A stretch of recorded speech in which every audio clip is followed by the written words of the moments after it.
My custom coilovers are done and they look amazing. This is how low they are, and I can actually go about 1.5 inches lower. And I added 2 degrees of caster by moving this pivot point from the center part of this mount back with these custom mounts. My buddy cut some plates on his plasma table, and I'll show you how all that stuff works. It's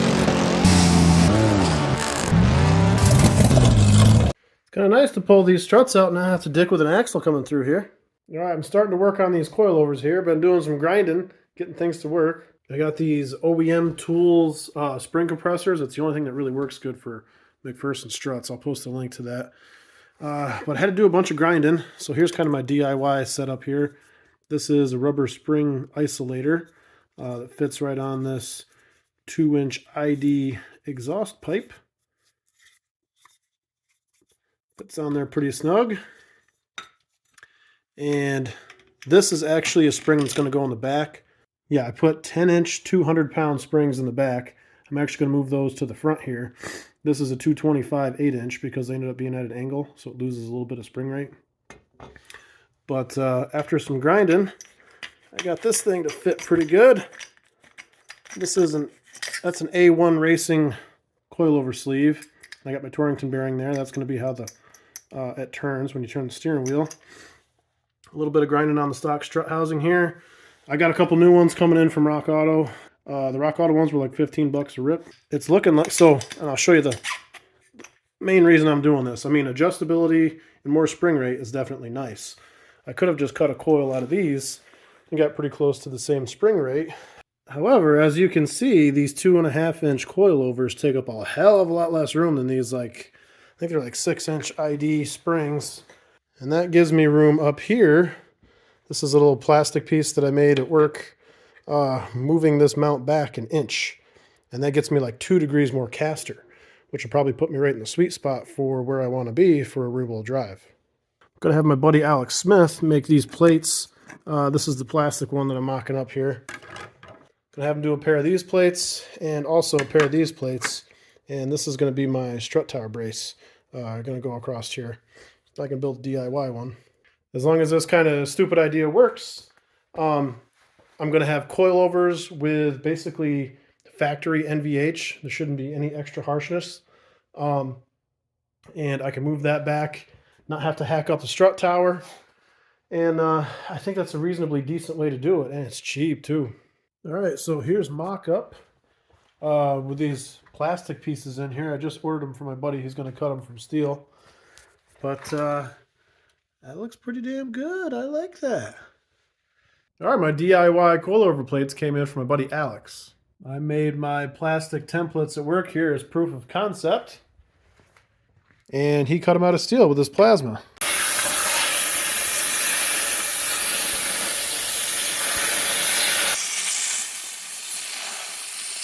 So this is 1/8-inch plate. These shock stem bushings are how I'm going to isolate NVH since it's going to be a daily. I don't want, the pillowball mounts are terrible for NVH. I'm going to isolate the shock stem with this. And then the spring, I'm going to isolate with these rubber isolators. So I'm going to cut this down, stick this sucker in here, cut it down. Then this isolator is going to go right on this plate itself. And then the spring will go right on the isolator. Well, let's see. There we go. So it's basically going to sit like that, just with this piece cut down a bunch. Alex actually has a rear-wheel drive LS Beretta he's been working on for 7 years, I think he said. His is going to be way more badass than mine. He's got an aluminum block LS. I think he said he was going LS2 with a T56 Magnum. He did an IRS out of a Nissan or something, I think. But the difference between his and mine right now is mine runs. He's been working on his for like 7 years, I think he said. And I threw this pile together in just over a year. But there's no doubt his is going to be a lot nicer. This is all kind of hack job stuff. But he's got a full, I think it was a C4 Corvette weld-in front suspension. And he did tube chassis. So like he cut the floor and then built tube chassis where the rockers are going and stuff. The thing's pretty nasty. He has a thread on LS1 Tech, and I'll post that in the description so you can check it out. Well, that's kind of a pain in the ass here, but you got to grind off the spring perches in order to get the depth that you need for this to sit down where you want it. Man, I made a mess here. But after a bunch of grinding, I got my little ring here that I'm going to weld on, which is going to be the base for my coilover sleeve. And this does fit, maybe not one-handed. So I did get this as a reasonably tight fit. But that is going to work nice. Cock.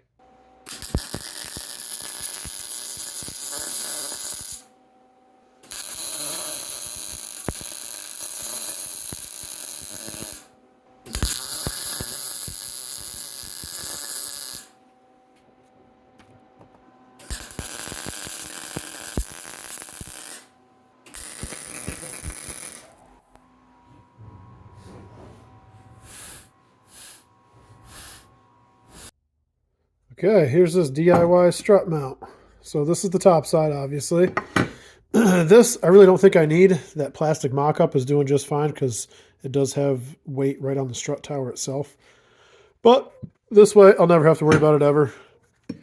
And on the top, the only thing I do worry about a little bit is the height of this assembly. I do know I'm going to have my buddy counterbore one of these on the bottom side so that there is enough of this thread, because otherwise I'd be out of thread, not be able to tighten the nut. So that will give me the thread poking out that I need on the top side.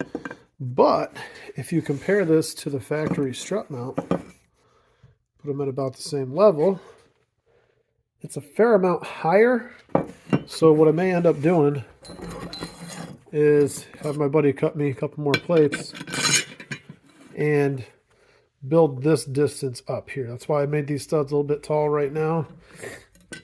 This is a bolt that goes through this way, and I can get the clearance that I need for the stem bushing itself. So here we are with bushing installed, the spring isolator, well, and the spring.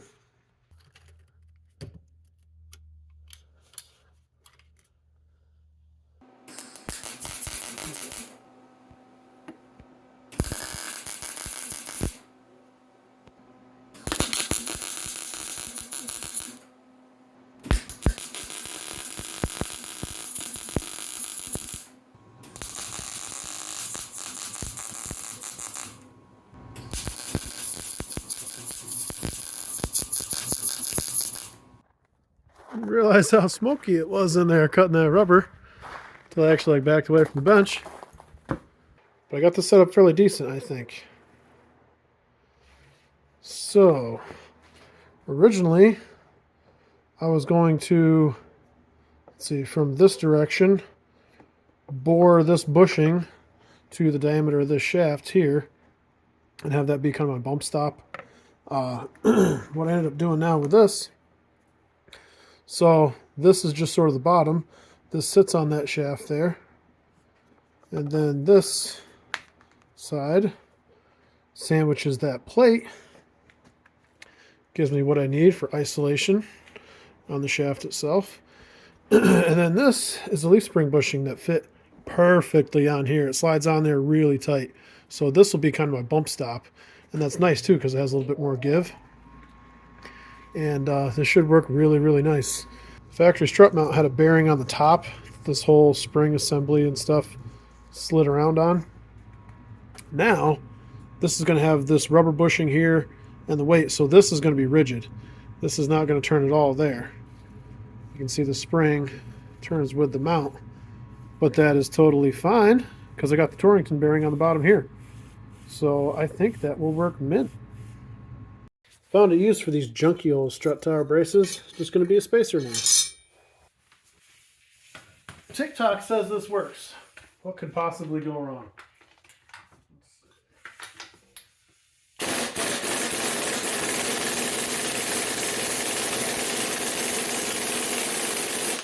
Wow! It does work. That's a lot faster than my spring compressor. There we go. Ring welded on, everything all working. Second one went a lot faster than the first one did. All right, by moving this mount back, now I'm really tight to the strut tower here. So I made a little mark for clearance. And I already did the other side here Using one of these carbide burrs. These things are actually really nice. And you can get a decent cut that way. Sneak up on it. But that looks really good now, clearance-wise. I'm very happy with that. This is one of the plates for my strut brace. That's going to be in the next video. But I got these coilovers basically done. And I'm liking the stance. Now I can still go about 1.5 inches lower than that, or 2.5 inches higher, which ain't going to happen. But I like how they came out.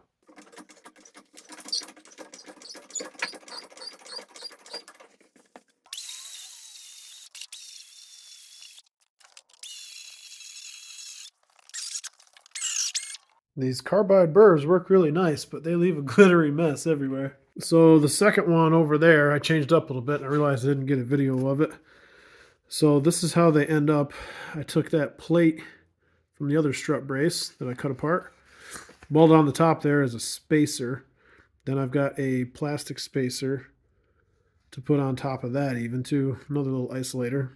But this is it. Studded, nutted, braced. And here's the difference in the assemblies themselves. Now I actually flipped these. So that one is passenger and this one is driver now. Because I'm going to run the sway bar up to this part. But adjustable springs, much shorter spring, obviously, you can see. The factory spring rate was 145 or 150, depending on where you were looking at. These are 200, and it gives me a really nice ride height. Usually coilovers give you more NVH, the noise, vibration, and harshness. This is going to be a summer beater, so I do not want that, which is why I did the isolation. So these little spring isolators on the mount itself, and then the isolators for the stem of the strut. Everything should be pretty good.